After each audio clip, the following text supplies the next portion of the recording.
Justifica su posición con dos argumentos. El primero, por la extremada urgencia que tiene España de un gobierno que no esté en funciones, y el segundo, porque dice que no hay mayoría alternativa coherente para hacerlo.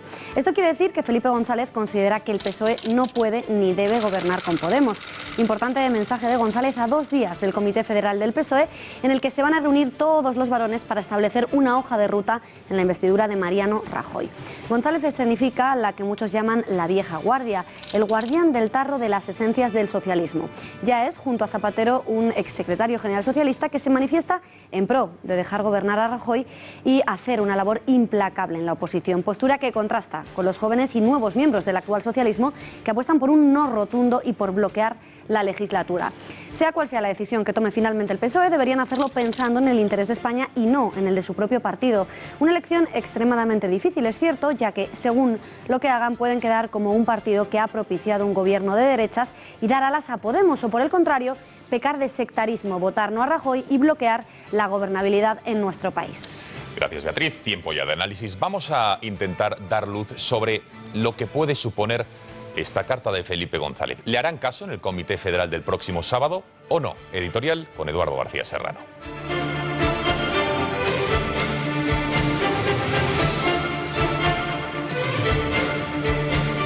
Buenas noches, Gonzalo, Beatriz. Pues la prueba irrefutable de la decadencia del PSOE, de su degradación intelectual y de su actual superficialidad política, es la desdeñosa condescendencia con la que sus dirigentes encajan los análisis, vaticinios y consejos de Felipe González, quien para todos ellos se ha convertido en el abuelito que solo habla para enfatizar la torpeza de sus nietos.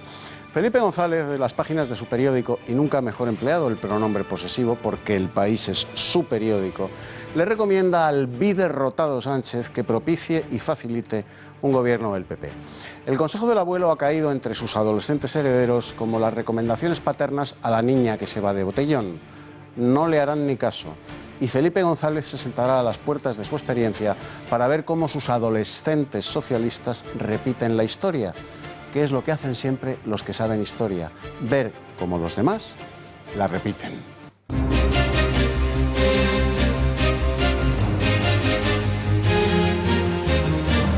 Ya hay sentencias sobre el caso Batilix 2. El sacerdote español Vallejo Balda ha sido condenado a 18 meses de prisión por la filtración de documentos reservados. El tribunal acusa al prelado de haber montado una red delictiva con Francesca Chawocki, a la que condena a 10 meses de cárcel al no poder demostrar que ella filtró documentos. El resto de acusados han sido absueltos. Jordi Pujol Jr. pagó 135.000 euros para que un testigo clave en el juicio cambiara su versión sobre las irregularidades financieras de su familia ante el magistrado y negara lo que antes le había contado al periodista Esteban Urreiztieta, que hoy publica los audios originales. En unos minutos hablaremos con el periodista, autor y protagonista de la exclusiva. Ni estuvo España en la guerra, ni manipuló el gobierno la información sobre las armas de destrucción masiva. Respuesta del que fuera ministro de Defensa en tiempo de José María Aznar en el año 2003, tras la publicación del informe Chilcot, en el que el expresidente del gobierno es nombrado hasta en 24 ocasiones. Dicho informe asegura además que Tony Blair y Aznar pactaron una estrategia de comunicación que hiciera pensar que estaban haciendo todo lo posible para evitar la guerra. Español, blanco, heterosexual, delgado, de clase media y fe católica. Todos ellos son homófobos, según ha decretado un manifiesto aprobado por el Ayuntamiento de Getafe. El lobby gay ha señalado a su enemigo público, algo que no pasaría de anécdota si no fuera porque la responsable de estas palabras es la alcaldesa socialista Sara Hernández.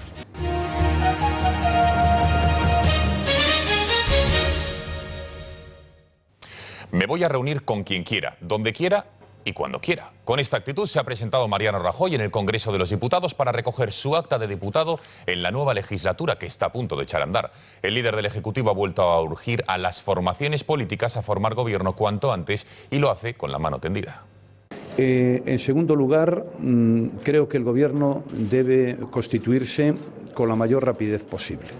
El día 19, como ustedes saben, se constituyen las Cortes, tanto el Congreso como el Senado. Yo creo que a la mayor rapidez posible debemos ser capaces. Yo me voy a reunir con todos, ¿no? Es decir, como han visto ustedes, entonces lo que vamos a hacer es lo siguiente. Yo me voy a reunir con todo el que quiera reunirse conmigo. Para ello, Rajoy deberá contar con la abstención o voto afirmativo del PSOE, algo que parece difícil, pero que, por el contrario, desde Izquierda Unida, su excoordinador general, Julio Anguita, ya da por hecho. Afirma el líder comunista que PP y PSOE comparten una misma visión de país y que sería lo más lógico la gran coalición. PSOE y PP tienen el mismo concepto sobre la Unión Europea, sobre el marco de la OTAN, sobre la economía de mercado, sobre las reformas del mercado laboral, sobre los recortes, sobre la deuda. Pues es normal que teniendo tantas coincidencias vayan en estos momentos decisivos, diríamos, a formar una coalición con mayor o menor intensidad. El sábado va a ser un día crucial en la crónica política de nuestro país, ya que se va a deshojar la margarita de qué piensan verdaderamente los varones del PSOE sobre qué hacer en la investidura de Rajoy. Las opciones son dos. En primer lugar, votar no e intentar formar gobierno cuando Rajoy no lo consiga, o por el contrario, abstenerse, pasar a la oposición y dejar que Mariano Rajoy gobierne. El expresidente del gobierno, Felipe González, se ha mostrado partidario de esta última opción. La solución de que haya una investidura para España, teniendo en cuenta que no hay mayoría alternativa coherente para hacerlo, pasa por un gobierno del PP o encabezado por el PP. El Partido Socialista tiene que aceptar el diálogo que le ofrece el candidato del PP. Si no pueden formar gobierno, tampoco pueden obstaculizar que este gobierno se forme. Puede y debe haber investidura antes de que acabe el mes de julio o en los primeros días de agosto. La respuesta a Felipe González no se ha hecho esperar. Tanto Miquel Iceta como el portavoz socialista en el Senado y el vicesecretario de Organización dicen respetar la opinión de Felipe González, pero discrepan de ella radicalmente, cada uno con sus propios argumentos. Y asumir la obligación y la responsabilidad de que los resultados electorales le han dado. Es decir, intentar articular una mayoría en torno a la derecha que la tiene, que es posible. Creo que ese es el espíritu del artículo de Felipe González. El Partido Socialista dialogará con todo el mundo, pero va a votar que no. El PSOE sabe que es la alternativa al Partido Popular y, por lo tanto, el señor Rajoy, lo lamento, no puede pretender gobernar España con 137 escaños y subido a lomos de la abstención de todos los demás, empezando por el PSOE, porque tendrá que gobernar pasado mañana. Hay más reacciones al artículo de González en El País. En la izquierda radical de nuestro país hacen incluso mofa de lo declarado. Es el caso del portavoz de Esquerra, que recurre a la ironía en un tuit para afirmar pues exactamente que dice: a mí del PP el que más me gusta es Felipe González, o Alberto Garzón, que declara lo siguiente. Lo que queremos reflejar es el hecho de que Felipe González, con todo respeto, porque lo he dicho y es público, mi abuelo, por ejemplo, fue felipista, fue votante de Felipe González como tantos otros, ¿no? Pero yo creo que hoy en día refleja la deriva de un Partido Socialista Obrero Español que hace mucho tiempo que dejó de ser socialista y obrero. Yo creo que hay que dejar que el Partido Socialista resuelva sus problemas en su casa, hay que ser respetuoso, pero desde luego, desde la perspectiva de un ciudadano de izquierda, esperemos que el Partido Socialista elija izquierda y no elija los llamamientos que hace Felipe González, que se parecen cada vez más a los del Partido Popular. Yo trabajé para Felipe González y por lo tanto le aprendí mucho de él. Y sus opiniones siempre me merecen mucho respeto y me mueven a reflexionar, aunque en estos momentos no comparta su reflexión de hoy, pero yo creo que en cualquier caso merece ser tenida en cuenta y los militantes y los dirigentes socialistas harían muy bien en leerla y en reflexionar sobre ella. Reacciones al artículo de González, aunque la que sin duda es la declaración del día es la pronunciada por Albert Rivera, líder de Ciudadanos, quien ha asegurado hoy que nunca ha habido veto por parte de su partido a Mariano Rajoy. Ni lo ha habido, dicho, ni lo habrá. No hay veto a Rajoy, ya lo hemos dicho. Nunca lo ha habido. Nosotros lo que queremos es estar en la oposición responsable. Bueno, ustedes titulan como quieren las declaraciones, le pueden llamar como ustedes quieran. Yo le digo, nosotros estaremos en la oposición. Extrañas aseveraciones de Rivera, teniendo en cuenta que la hemeroteca Juez de Todos acredita que hace nada, apenas semanas, en plena campaña electoral, dijo absolutamente todo lo contrario. ¿Lo recordamos? Quien quiera Rajoy y que le guste Rajoy, que le guste cómo gestiona Rajoy, que le guste cómo le van las cosas con Rajoy, que vote a Rajoy. Pero con cierta perversidad. Que no, lo digo porque hay mucha gente en España que no queremos más Rajoy. Estaremos en la oposición y no apoyaremos la investidura ni del proyecto de Sánchez ni del señor Rajoy, que no está aquí. Y ya dijimos en campaña, creo que fuimos muy pesados, además lo repetimos muchas veces, que nosotros no íbamos a estar en un gobierno de Sánchez o Rajoy. ¿Gobernar usted con Rajoy, sí o no? Es muy fácil. Sí. Pues ya sé, es que como lo he contestado tantas veces. Sí. No. No. No. ¿Pactarías un gobierno de gran coalición o semi-gran coalición, Ciudadanos, PP con Rajoy como líder, sí o no? No. No. No. Seguro que no. No se la puedo repetir porque estamos ahora en una rueda de prensa y yo le voy a decir que nosotros no vamos a apoyar al gobierno de Rajoy. Tanto el señor Rajoy puede pactar con otros partidos, pero nosotros vamos a apoyar un gobierno nuevo, con nuevas políticas y con nuevas personas. Bueno, y para acabar de rizar el rizo, pese a lo que han escuchado de Rivera, esta mañana, en el Congreso, el secretario de Comunicación de Ciudadanos, Fernando de Páramo, ha vuelto a insistir en la línea del veto a Rajoy, diciendo que su partido va a seguir con el no al líder del PP. Lo decía en una televisión, con lo cual la pregunta es obvia. ¿A quién hay que creer dentro de Ciudadanos? Entonces, mantenéis esa postura, es decir, no con Rajoy. Por supuesto, no ha habido ningún cambio. Es que lo decimos cada día, ustedes nos preguntan cada día, como no puede ser de otra forma, y nosotros contestamos lo mismo cada día. Y hubieron, insisto, 3.200.000 personas que fueron a las urnas sabiendo eso. Ya, que no hemos engañado a nadie. Ahora bien, nosotros no vamos a bloquear la situación. Albert Rivera será el próximo líder con el que se reúna el presidente del Gobierno, Mariano Rajoy. Lo hará el martes por la mañana en el Congreso de los Diputados. Horas después, entrada la tarde, el líder del PP hará lo propio con el secretario general de Podemos, con Pablo Iglesias.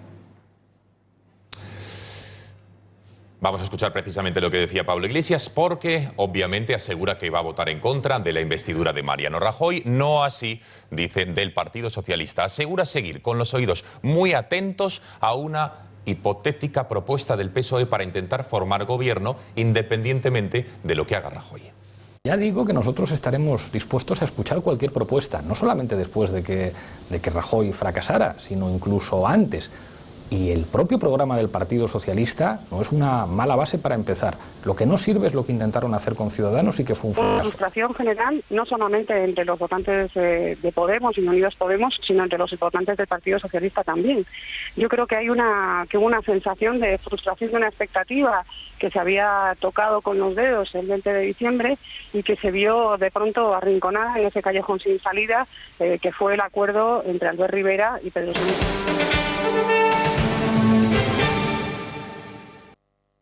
La ideología de género sigue haciendo estragos ahí donde acampa y sigue provocando decisiones políticas hilarantes, como la ocurrida en Getafe.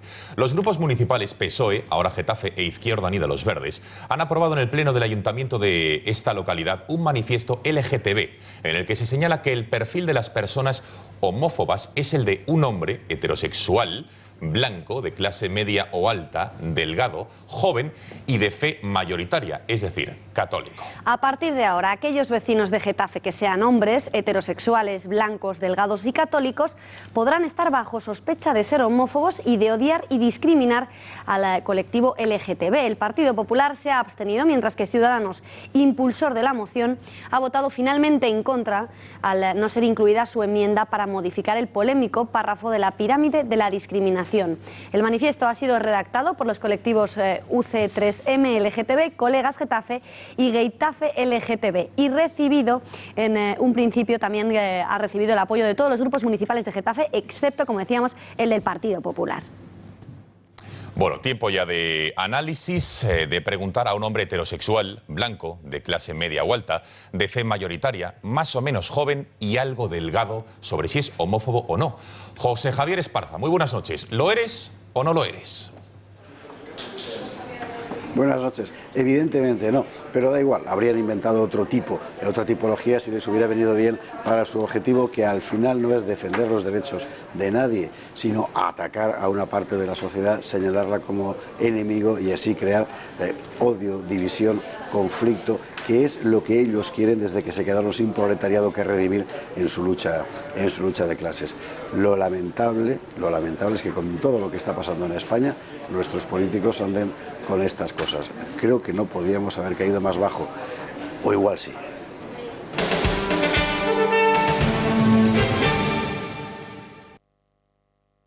Cambiamos de asunto, ya hay sentencias sobre el escándalo Batilix 2. El sacerdote español Lucio Ángel Vallejo Balda ha sido condenado a 18 meses de cárcel por haber filtrado documentos reservados sobre las finanzas de la Santa Sede. El tribunal considera probado que el sacerdote incurrió en delitos penados con hasta 3 años de cárcel, aunque ha decidido rebajarle la pena a menos de 2.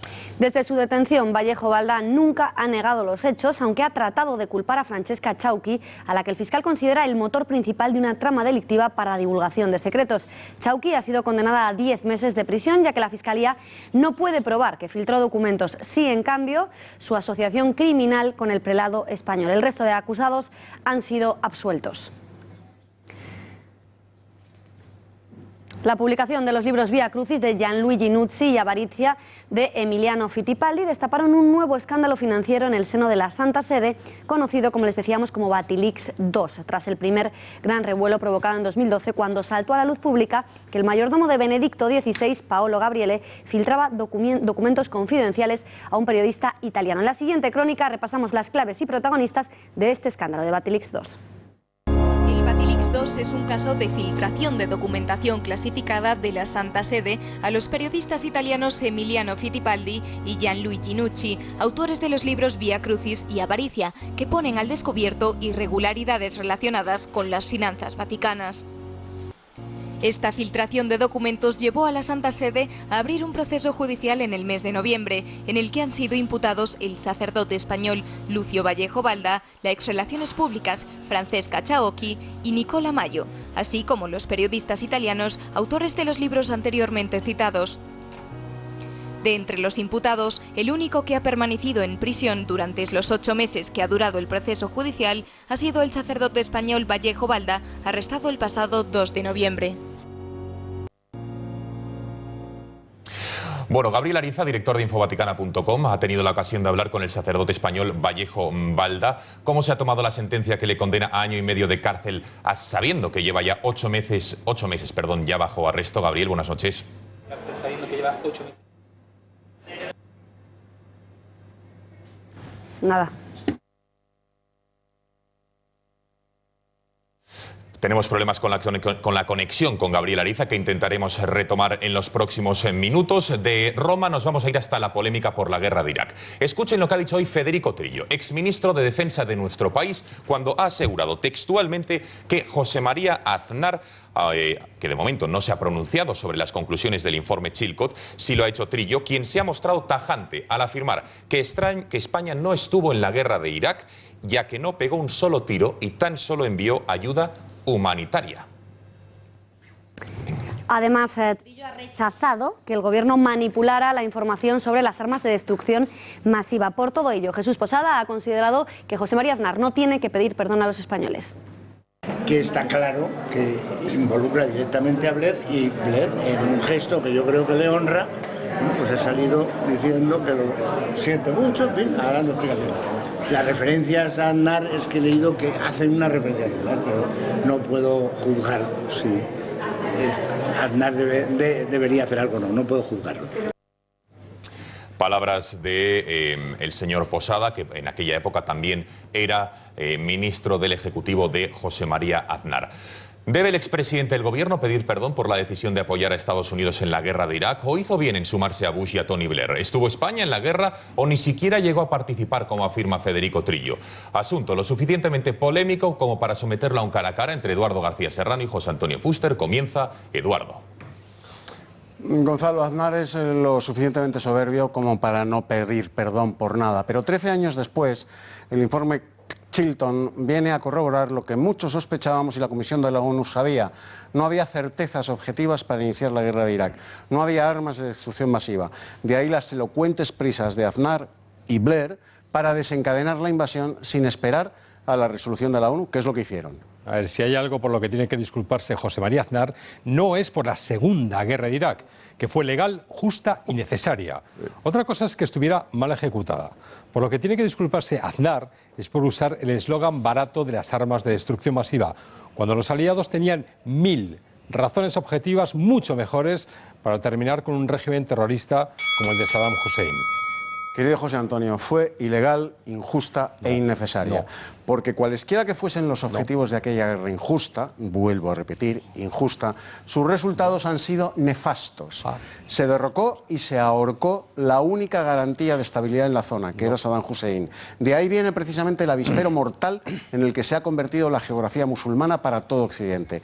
Bismarck vaticinó que alguien cometería una maldita estupidez en los Balcanes que desencadenaría la Primera Guerra Mundial. Así fue. Aznar, Bush y Blair cometieron esa misma maldita estupidez en Irak, cuyas consecuencias estamos solo empezando a pagar. ¿Y a ver por qué no le ponen el conteo de 20 segundos? Bueno, Aznar hizo algo magnífico. Sacudirse el yugo del eje franco-alemán, de una Europa desnortada y apostar por una visión de España como nación atlántica. No tiene que pedir perdón de nada, ni por nada, ni a nadie. La historia, pero la de verdad, la que se escribe Eduardo sabiendo lo que hicieron Ali el Químico o la división FO de Infantería y la Hammurabi a los opositores iraquíes en los campos del sur, le debería absolver. Pero para eso, Eduardo, ya te traeré libros que tienes que leer. Los mismos que te traeré yo a ti. No pero creo que tengas ni uno solo. Fin del cara a cara. Muchísimas gracias a ambos. Seguimos con la crónica de nuestro país. Barack Obama va a visitar suelo español y Albert Rivera, Pedro Sánchez, Pablo Iglesias y Mariano Rajoy, como es evidente, han confirmado la presencia en la comida organizada por los Reyes en el Palacio Real. La cita será el próximo lunes y, como decías, en ese almuerzo también estará, como no podía ser de otra forma, el presidente del Gobierno en funciones, que ya, eso sí, se habrá reunido previamente en privado con el mandatario estadounidense. Repasamos qué otros compromisos llenarán la agenda de Barack Obama durante su visita a nuestro país. María Durán, muy buenas noches. ¿Qué tiene previsto hacer el presidente de los Estados Unidos durante su estancia en Madrid? Buenas noches, pues vamos a echar un ojo a esa agenda de Barack Obama, que llegará el sábado por la tarde a España con su agenda, eso sí hay que decirlo, sin cerrar del todo, aún puede haber cambios, pero sí sabemos seguro que aterrizará en Sevilla y será recibido por el rey Felipe VI. También le acompañará el monarca el domingo en el recorrido que el presidente norteamericano habría manifestado que desea hacer por las calles del centro histórico de la capital andaluza. Previsiblemente la visita incluirá los Reales Alcázares, el palacio más importante de la ciudad. Esa tarde se desplazará a la base naval de Rota en Cádiz y por la noche viajará ya por fin a Madrid. El lunes será el día más intenso en cuanto a los actos oficiales. Comenzará con una reunión con el presidente del Gobierno en funciones, Mariano Rajoy. Después, el Palacio Real será el escenario para un almuerzo con los Reyes, en el que de nuevo estará Rajoy, y también está previsto que asistan Pedro Sánchez, Albert Rivera y, atención, Pablo Iglesias, que nunca ha querido ir, por ejemplo, al día de la fiesta nacional. No podrá ser, eso sí, una sobremesa larga, ya que Obama mantendrá un encuentro con jóvenes emprendedores esa misma tarde y ya por la noche regresará a Washington. Nuevas revelaciones importantes que cercan a Jordi Pujol Jr. Supuestamente, según publica hoy el periódico El Mundo, habría comprado a un testigo clave, a su socio y testaferro en Argentina, por un importe de 135.000 euros para que cambiase la versión radical del dinero que había llevado de un paraíso fiscal a Argentina para comprar el puerto de Rosario. Un cambio de versión que habría realizado ante notario el mismo día en que una sociedad a su nombre recibió este pago de 135.000 dólares por parte de Jordi Pujol Jr. Exclusiva, como decíamos, del diario El Mundo, en el que se demuestra cómo el primogénito de los Pujol manipuló al testigo, ya que aportan varios audios originales. Terribles, corruptos. Así describía en 2013 el ex socio y testaferro de Jordi Pujol Ferrusola, Gustavo Shanahan, al clan en una entrevista con el periodista Esteban Urreiztieta. Digamos que era como decir, uno se deslumbra, y mi hermana que vive allá me dice, ojo que este es el clan Pujol, se le llama allá el clan Pujol, son terribles, son corruptos, son esto y manejan, son los dueños de todo. Pero sorprendentemente, en el juicio en la Audiencia Nacional en el que se investigan presuntos delitos económicos cometidos por la familia, el pasado 15 de junio, Shanahan se desdecía. Hay que tener respuesta a ciertas preguntas tendenciosas del señor Urreiztieta, pudieran ser equívocas o fáciles de tergiversar, atribuyendo hechos al señor Pujol Ferrusola que nada son ciertos, como ya he declarado. Falsamente se me atribuye ser su fuente. El motivo, según ha comunicado Hacienda a la Fiscalía Anticorrupción, sería el pago detectado por parte del hijo del expresidente al argentino, 135.000 dólares a una sociedad propiedad de Shanahan denominada Pershing. Antes, en esa misma conversación mantenida con el periodista, incluso llegó a confesar que habían movido 12 millones de dólares en dinero negro y los paraísos fiscales en los que operaban: Suiza, Andorra e incluso Panamá. Te puedo dar información documentada, te puedo pedir un mail del año 2002 para acá, te puedo decir de dónde venía la plata, te puedo decir las cuentas donde mierda tenía la guita. A grosso modo habrán sido 12 documentos, de paraísos fiscales o donde sea.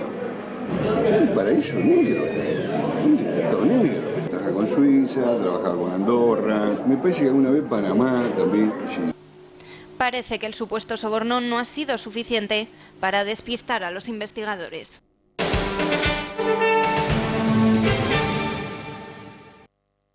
Para analizar esta información tenemos conexión con su autor, el periodista del Mundo, Esteban Urreiztieta. Señor Urreiztieta, muy buenas noches.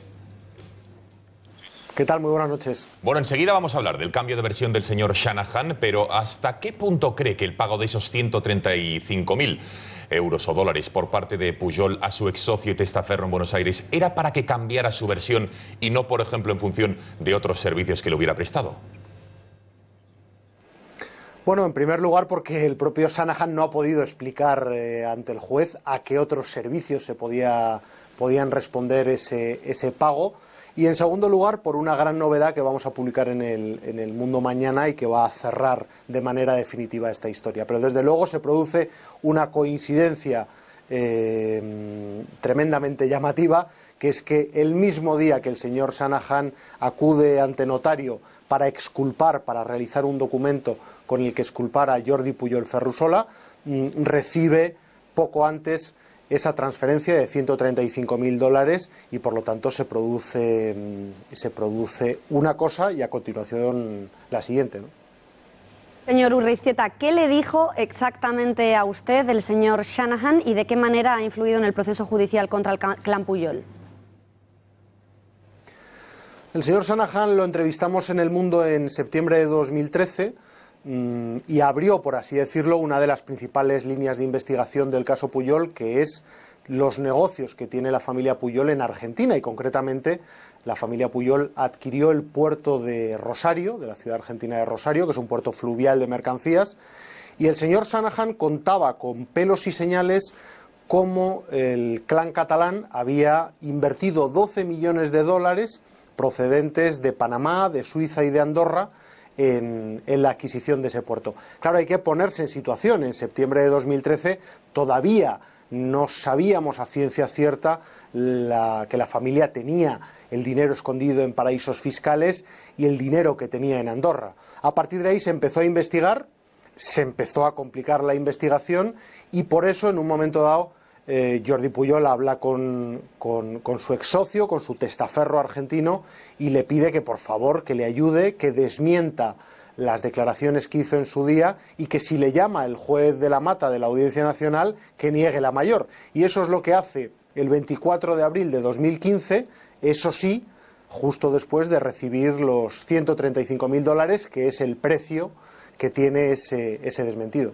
Esteban, ¿crees que la Fiscalía o el juez en este caso van a poder demostrar que el socio de Pujol ha mentido en su declaración jurada y se va a poder, por tanto, demostrar su falso testimonio? ¿O va a ser, digamos, indemostrable ante la justicia? Yo creo que con el elemento que vamos a aportar mañana va a quedar perfectamente cerrada esa cuestión, y tanto la Fiscalía como el juez, y mañana, insisto, vamos a aportar más datos. En la declaración que prestó el señor Shanahan el otro día se muestran con una contundencia absoluta, dejando claro que no se creen su testimonio, que se encuentran ante la compra de uno de los testigos clave de la investigación y dicen expresamente que están estudiando cambiar la condición de este testigo, de testigo a investigado, ¿no?, a imputado. Por lo tanto, a mí no me gustaría estar en el pellejo del señor Shanahan. Por último, señor Urreiztieta, con todo lo que ha investigado sobre el clan Pujol, ¿por qué cree que todavía ninguno de sus miembros ha sido condenado ni ha pisado la cárcel? Y en segundo lugar, ¿cree que algún día se hará justicia con ellos y se acreditará judicialmente el clan de mordidas que tenía montado en Cataluña? Bueno, pues con respecto a la primera pregunta, ojalá lo supiera, ¿no? Y si lo supiera, desde luego, sería una de las noticias, de los scoops más importantes del caso Pujol. Es absolutamente inexplicable que con los elementos que existen en estos momentos sobre la mesa de la Audiencia Nacional, después de haber conocido y de que se haya acreditado que tienen una fortuna ingente en paraísos fiscales, de que la policía asegure en sus informes que la familia Pujol es una de las familias más ricas de España, y dice la propia UDEF en esos informes, en esos dictámenes, que les causa estupor el volumen del botín descubierto a lo largo y ancho de todo el mundo, pues es absolutamente inexplicable que no esté detenido ninguno de sus miembros y que las medidas cautelares que se hayan aplicado sobre ellos sean absolutamente mínimas. Es decir, el primogénito de la familia, Jordi Pujol Ferrusola, tiene retirado el pasaporte desde hace muy poco tiempo, a pesar de que existen elementos más que suficientes para que estuvieran pues la inmensa mayoría de los miembros de esta familia, empezando por el expresidente autonómico catalán, en prisión preventiva, si nos atenemos a lo que ha ocurrido con otros casos de corrupción objetivamente mucho menos graves, ¿no? Bueno, Esteban, ya por último, danos una pista de ese elemento que has dicho que vais a publicar mañana en El Mundo, o nos vas a hacer esperar a ir mañana a primera hora al kiosco para averiguarlo.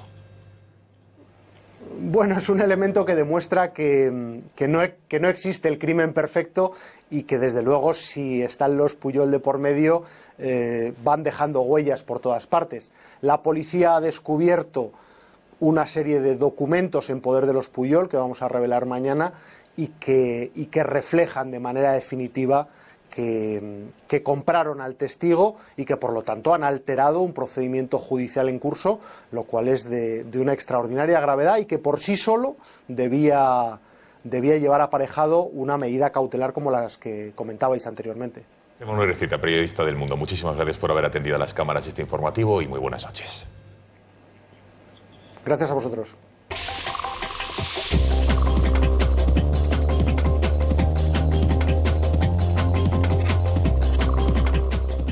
Es jueves, tiempo ya de abordar nuestra habitual y semanal sección El Corruptómetro con nuestro abogado penalista de cabecera, Juan Ignacio Fuster Fabra, quien ya saludamos. Señor Fuster Fabra, buenas noches. Muy buenas noches. Gracias por acompañarnos un jueves más, fiel a su cita. En primer lugar, señor Fuster Fabra, hablemos de lo que acabamos de hablar en el vídeo y con el señor Esteban Urrecita del caso de Jordi Pujol Jr., quien, según acabamos de contar, podría haber pagado 135.000 euros a su ex socio y testaferro en Argentina para que cambiase su versión sobre la compra de ese puerto en Rosario, ese puerto fluvial de mercancías. ¿Es verosímil esta información? ¿Usted lo cree posible que haya pagado para que un testigo cambie su versión? Bueno, saber si es posible o no es posible, hemos visto que la realidad supera muchas veces la ficción. Ahora veremos cuál es la documentación que va a aportar la UDEF, si efectivamente se puede establecer una relación causal entre las transferencias que han existido y si ha habido alguna transferencia al señor Shanahan, y sobre todo qué tiene que ver con ese cambio de versión que hemos visto que ha existido en el mundo. Es verdad que hizo unas declaraciones en el año 2013, las intentó desmentir con un acta notarial, pero que, claro, visto las informaciones que están apareciendo, pues esos son los indicios o las pruebas fundamentales que hacen que esa declaración se quede un poco en el aire.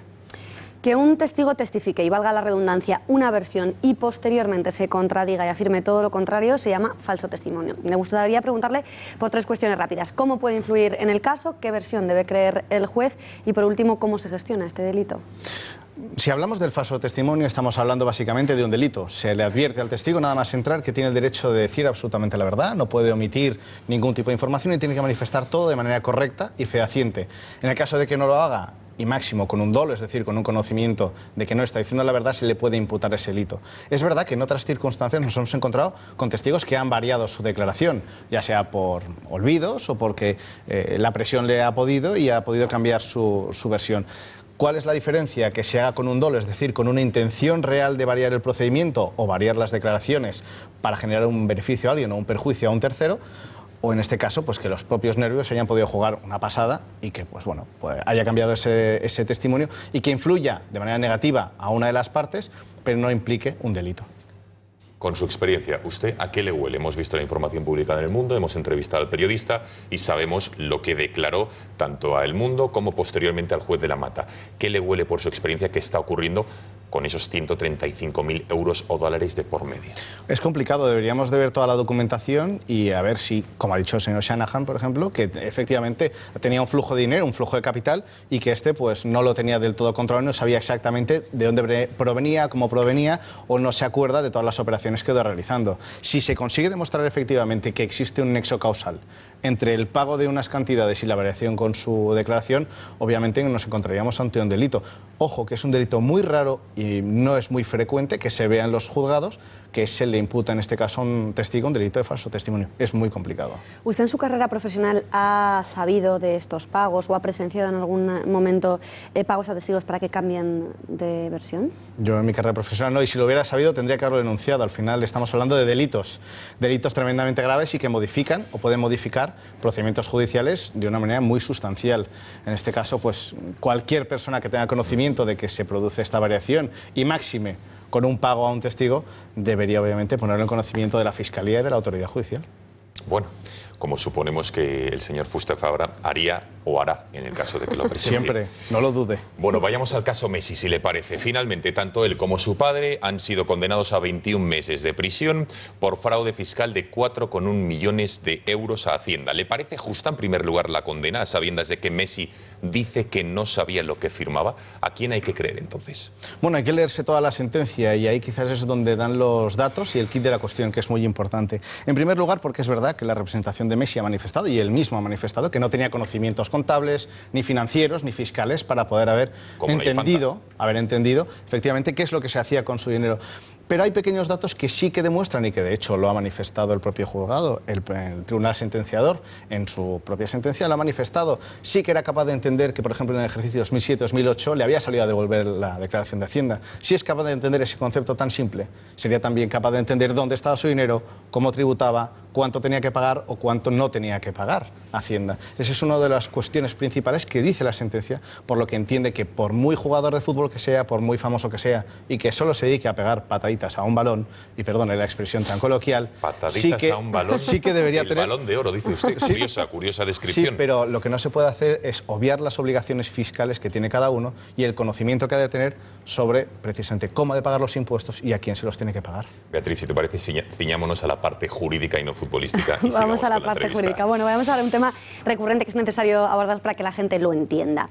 ¿Irá Leo Messi a la cárcel, sí o no? Lo decimos porque lo habitual, está condenado a 21 meses de prisión y no tiene antecedentes penales, con lo cual lo normal sería que no llegara a pisar la cárcel, ¿no? Efectivamente, el artículo 80 del Código Penal ya lo manifiesta. Hay unos requisitos fundamentales para pedir la suspensión y que no se entre en prisión, y en principio Lionel Messi los cumple. Al final no es otro que no tener antecedentes penales, haber cumplido con las multas y las responsabilidades civiles, y en este caso estar sujeto a que la pena no sea superior a 2 años, como es el caso, son 21 meses, y en este caso el juez optaría obviamente por concederle la suspensión y no entrar en prisión, pero con unas condiciones. Pero entonces, ¿por qué los magistrados dictan sentencias de menos de 24 meses cuando no hay antecedentes, a sabiendas de que nadie lo va a cumplir? Excepto, por ejemplo, la señora Pantoja, que ahora nos puede contar ese caso de que sí que lo cumplió. Pero, ¿por qué se dicta esto y no se prefiere, digamos, dar otro tipo de sentencia o de pena, pues no sé, de una cuantía económica mayor o lo que sea? Porque menos de 24 meses no va a ir a la cárcel, con lo cual, ¿para qué le sentenció eso? Bueno, porque se establece un periodo de cuidado que ha de tener Lionel Messi. No nos olvidemos que ahora va a tener antecedentes penales y que no puede delinquir. No puede tener, como otros jugadores han tenido, un episodio de alcoholemia, un episodio de delitos contra la seguridad vial, porque en el caso que los tuviera tendría antecedentes penales. Y si los tiene, tiene que cumplir las 2 penas. Eso es lo principal que se establece. Aunque sean menos de 2 años, se establecen esas condenas para que tenga el deber de cuidado, que no puede delinquir durante un periodo que es hasta la cancelación de los antecedentes penales. Y eso es básicamente lo que se hace. Es una reeducación para explicar, aunque no entre en prisión en primera instancia, tiene que tener mucho cuidado de no delinquir a posteriori, porque si no podría entrar perfectamente en prisión. Son al final unas condenas ejemplarizantes, pero que también han de tener mucho cuidado los implicados para no volver a delinquir.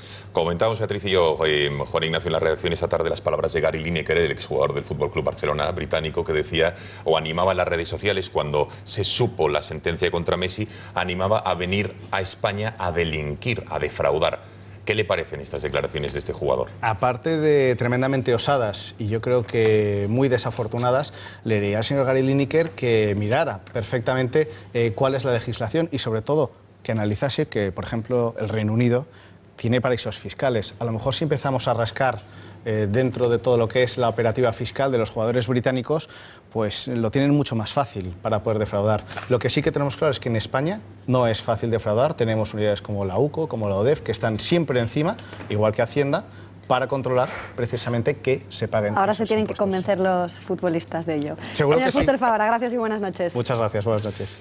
Nos vamos, Beatriz.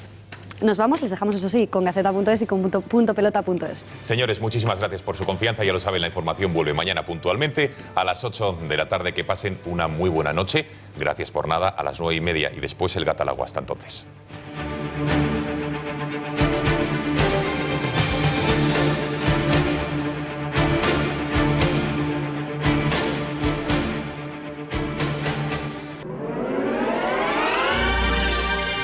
Volvemos en 3 minutos. Fue un gol que significó hacer realidad una de mis ilusiones de niño, y cuando logras algo tan grande, siempre te acuerdas de las personas que estuvieron allí, dándome su confianza. En CaixaBank creemos que dar crédito es dar confianza. Por eso podrás disponer de un préstamo al momento para financiar tus ilusiones. CaixaBank, tú eres la estrella.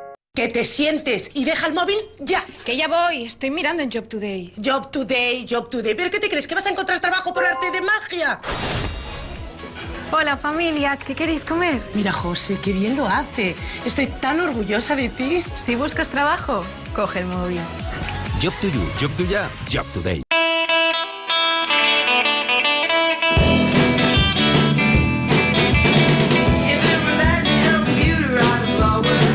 Quiero venir. Quiero volver. Quiero verano. Quiero Galicia. Galicia, el buen camino. Porque nuestro conocimiento es su seguridad. Si tiene un coche automático, dele el mejor cuidado en Automatic. Hacemos el mantenimiento y reparación de su cambio automático. Tú conducirás más tranquilo, ellos más seguros. Automatic. Expertos en cambios automáticos. Estoy pensando en alquilar mi vivienda, pero me da tanto miedo. ¿Y si no me pagan? ¿Y si se retrasan los pagos? ¿Y si me destrozan la vivienda? Si hubiera algún gestor que me pagara las rentas en lugar del inquilino despreocupándome de todo... Somos la única empresa del mercado cuyo grado de implicación en la gestión del alquiler llega hasta el punto de pagar directamente y sin ningún retraso a los propietarios las rentas de los inquilinos a los que seleccionamos. Agencia negociadora del alquiler, el alquiler sin riesgos. En algún momento de su vida usted va a necesitar un abogado. Divorcios, herencias, hipotecas, compraventas, alquileres, despidos, crisis de empresas, pensiones de cualquier clase, problemas con el banco, cuestiones penales, accidentes, seguros, impuestos. Podemos ayudarle a resolver todos estos asuntos. Ante cualquier contratiempo legal, ahí está Miguel Durán y su equipo para ayudarle con su larga experiencia y con el mejor trato humano posible, el que usted merece. No lo dude, si tiene problemas legales o va a hacer algún negocio jurídico, acuda a nosotros y le ayudaremos. Su problema lo hacemos nuestro y lo resolvemos. Los pequeños y medianos empresarios son el motor económico de nuestro país. Por eso Intereconomía quiere ayudarles con el lanzamiento de Intereconomía Energía Pymes.